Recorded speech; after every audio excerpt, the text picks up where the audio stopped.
මම තමයි කේක් එක හැදුවේ. හැබැයි එයා තමයි කේක් එක කෑවේ. අපි මෙන්න මේ වගේ වාක්‍ය නිතරම සිංහලෙන් කියනවා. ඉතින් අපි අද බලමු මේක කොහොමද ඉංග්‍රීසි වලින් කියන්නේ කියලා. මම තමයි. මම කියන්න අපි ඉංග්‍රීසි වලින් කියනවා I.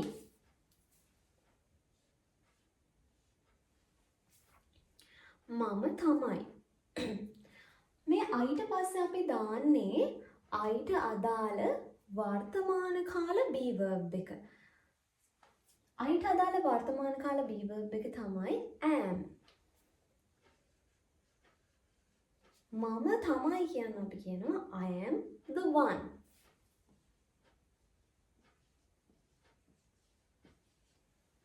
ඇය තමයි නම් she is the one.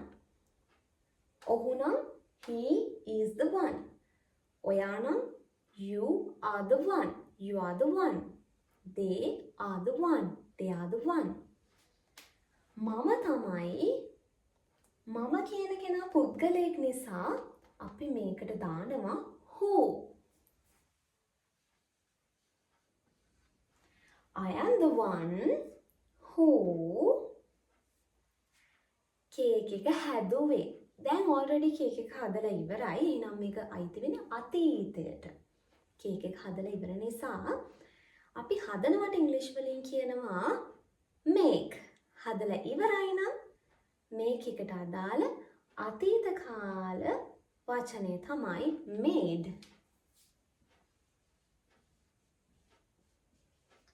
I am the one who made.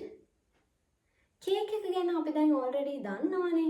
දන්න නිසා දන්න දෙයක් ගැන තවදුරටත් අපි කියන්න පාවිච්චි කරනවා the කියන article එක. I am the one who made the cake.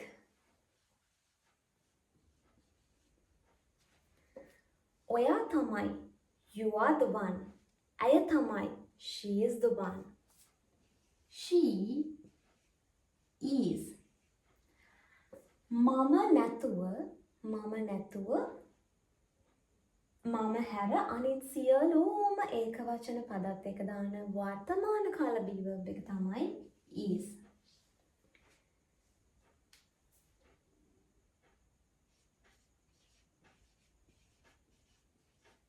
ඔයා තමයි. සියලුම බහුවචන පදත් එක දාන සියලුම බහුවචන පදත් එක දාන වර්තමාන කාල be verb එක තමයි are.